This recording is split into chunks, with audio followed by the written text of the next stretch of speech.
Hey guys, and welcome back to my world. So in the latest snapshot, they have now added the ability to track entities on a scoreboard. Now, so many things you can do. Now, I've not deliberately not actually used any entities as in mobs because that's kind of self-explanatory. But let's, for example, look at that ender eye. Now, if I get close to this ender eye, nothing will actually happen. Okay, but the moment I hit that button over there, okay, the moment I now get close to it, you'll see that I will go blind. Okay, so warning kids, if you play too much with your ender eyes, you will go blind.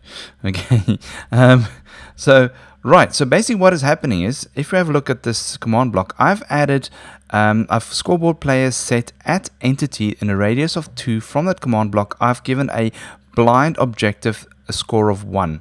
Okay, so what I've done is for each effect that I'm going to be using, I've actually created an objective. Now, it's a dummy objective I created. Now, you don't need to create one for every single effect. You can just use one, for example, called effect, and then, you know, do 1, 2, 3, whatever. But just for the ease of this video, I've created an objective per effect. If I pick up this ender eye, I've ender, nothing will happen. I will go blind for a bit and then nothing will happen. Right, so what I've done is I've set up a bit of a course over here. So let me just quickly go into game mode, game mode 2, which means I can't break anything. Okay, so basically these item frames, okay, have a score for speed of 1. Alright, so they are constantly giving speed if I am sprinting. So you'll see I don't have speed because I'm not sprinting. You can also see I can't actually break this glass. Okay, so I can't break this glass. However, if I now run back and I sprint, okay, you'll see that I'll get a boost of speed, okay, for 1 second. So what I'm going to do is I'm going to shoulder my way through that glass. Okay, so I'm going to sprint. You can see on the right hand side I've got the sprint score going, and then here we go. Okay, I broke straight through the glass. Now, the reason the glass is put back is because these item frames over there is testing to see if there's a player here. If there's a player, it just fills up that glass again, so you can't go back. Okay, right, so let's move on. Right, these ones, they give me a jump boost. So these item frames are constantly giving a jump boost. This time there's no need for sprint, but I am going to need to sprint to actually make this jump. Okay, and there we go. Right. So as you can see, it constantly gave me jump boost. Right, the next one is this will give me fire resistance. So as soon as I cross or come close to those item frames, I'll get my fire resistance. Are you ready? And here we go. I'm still burning, but you'll see my health at the bottom. I am not actually taking any damage. Okay, there I'm now taking damage. So I'm just going to take a little bit of damage so I can explain the next part for you. Okay, so let me just really take a bit more damage. Now, the moment I come close to these ones, you'll see it actually increases my health, or it actually kind of heals me, which I'm still going to die because of I am on fire. There we go. As you can see, this regenerates my health. So these item frames regenerate my health because they have a regen score of 1. Okay, and then last but not least, as you can see, if I come close to this item frame, nothing happens. However, the moment I put an ender eye in it, it'll go dark. Okay, if I take out the ender eye, oops, well, it's probably in the hopper now, yep. So if I take out the ender eye and I put in a spider eye, okay, and I come close to it. Are you not working, spider eye? Oh, I've got, there we go, nausea. You'll see I've got nausea set up, but nausea is not working. I wonder why nausea is not working. Okay, so nausea is not working, but you know what I mean. Okay, and then when I put in an anvil, you'll see that I am now uber slow. Okay, so I can hardly not move. And I can see pretty zoomed out. If I remove it, okay, I will return to normal. There we go. Okay, cool. So that is it. I mean, this is an amazing effect. Ah, there's one more thing I want to show you, but I'm going to need to just fly back. So the power of this, because I know a lot of you guys will go, why don't you just put up a command block and, you know, set it to the coordinates? Well, the thing is, I'm not actually using any coordinates at all. I'm using an entity.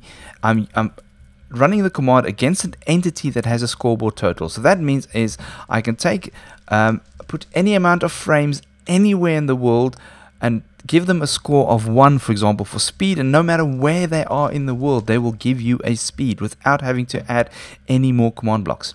Okay, so the last thing I just wanted to show you, let me just get back into game mode 0, is you can actually have quite some fun with this. So if I put this diamond over there, Actually, I don't actually even need to be in creative, in single player. Ugh, what am I talking about? In survival.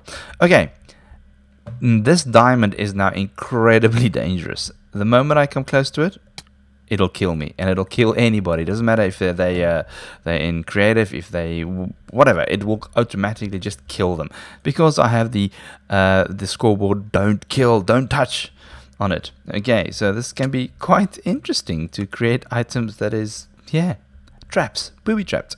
Now, if I throw down another diamond, let's get another diamond, and I throw the diamond over here. If I approach this diamond, absolutely nothing is going to happen because it doesn't have a scoreboard score. However, if I put that diamond over, so let's just show you. If I walk over here, nothing will happen. Oh, well, because I'm now within 2 blocks of that. Okay, so if I walk over here, nothing will happen. But if I throw this diamond over there and I then hit that button again, the moment I come close to, oh no, I didn't actually pick it up. There we go. Q. All right, and right now, the moment I get close to it, I die. Okay, this is actually now I do need to kill at E type equals item R equals 20. Oh, there we go. Right, okay, so let me show you how this works. So first off, very, very simple. When I set these items up, I just popped a command block underneath them saying that any items of any entities within a range of 3 blocks set their scoreboard score for speed to 1. And the same with all the others. Okay, once that is done, okay, I am running a couple of commands on them. So over here I'm running, for example, this is the blind one. So anywhere where I've got something that's got a blind tag or a score, okay, I'm going to execute an effect in a radius of 2, and I'm going to give blindness for 2 seconds, and I'm going to hide the particles. Okay, so if I just, if I were to throw down anything over here and put the give it a scoreboard of blind 1, I'll go blind. The next one is exactly the same, except I'm going when the actual scoreboard speed objective has a score of 1, I will then give them a speed effect if their sprint score is at least 1. Okay, so I'm using the new sprint objective that was added. So on the right hand side you can see the moment I sprint, the score goes up. I just have a clock over here which removes the sprint. Okay, so it just gives me a way to judge speed. Right. Right now, when I ran and I broke through that glass, what I was actually doing is where is it's over here somewhere. Okay, so what I'm actually doing is I'm actually executing a command at the player, right? So that breaks the glass. So what I'm saying is I'm executing at the full G. Okay, which one was the full G? Hold on, give me 1 sec. Oh, hang on, no, this is the wrong way around. Sorry, this is the wrong way around. There we go. I was about to say that is very odd, very, very odd. Okay, so execute at a player who has a sprint score of minimum 300. Okay, so I have to at least be running at 300 for the following command to execute. What I'm then going to do is I'm going to fill an area of 3 blocks in front of me and 3 blocks behind me and 2 blocks or 1 block on either side of me. I'm going to fill with air and I'm going to set it to destroy. So that is what is causing this thing to shatter like that. It's because when I hit 300 and so you'll see when I hit 300, oh, that didn't work. Okay, so when I hit 300, it will then project like a cone of destruction in front of me. So I can actually not just run through glass, but I'll be able to, there we go. I'll be able to run through anything at all. So even if I put, let's just put anvils over here.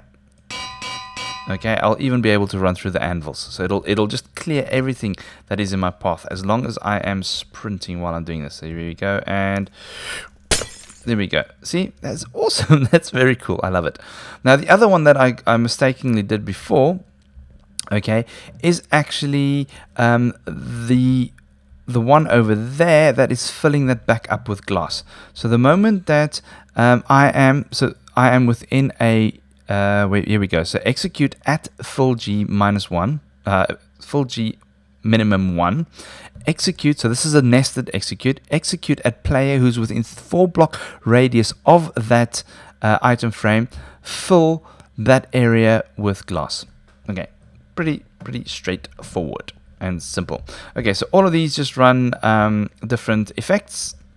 And then what these over here do, they actually test for what item is in that last frame. So if when I put in the ender eye, it found the ender eye. There we go. Oh no, that's spider eye. It's ender eyes over here. Ender eye. It found the ender eye. It then output a signal which then set the scoreboard for that entity in that block, which is that item frame, to blind 1. So the moment I came close, it then flagged the blind effect over here. I then inverted the signal that when that ender eye is no longer in there, it then sets the blind to 0, just so that I don't get multiple effects. If I don't have that, I can have all effects running at the same time. Over here then, I've just got spider eye, exact same thing. I set sick to 1, which then gives me the nausea effect. And then over here, I have anvil. So when it finds an anvil, it sets that to slow, and then just give me the slow effect. I'm going to put this world up for download so you guys can come and check it out and come play with it as you want and see fit. And yeah, guys, that's really it. There's a lot more stuff that I will show as time goes on. But yeah, this is great. I'm loving this update. Guys, thank you very much for watching. And as always, I will check you all later.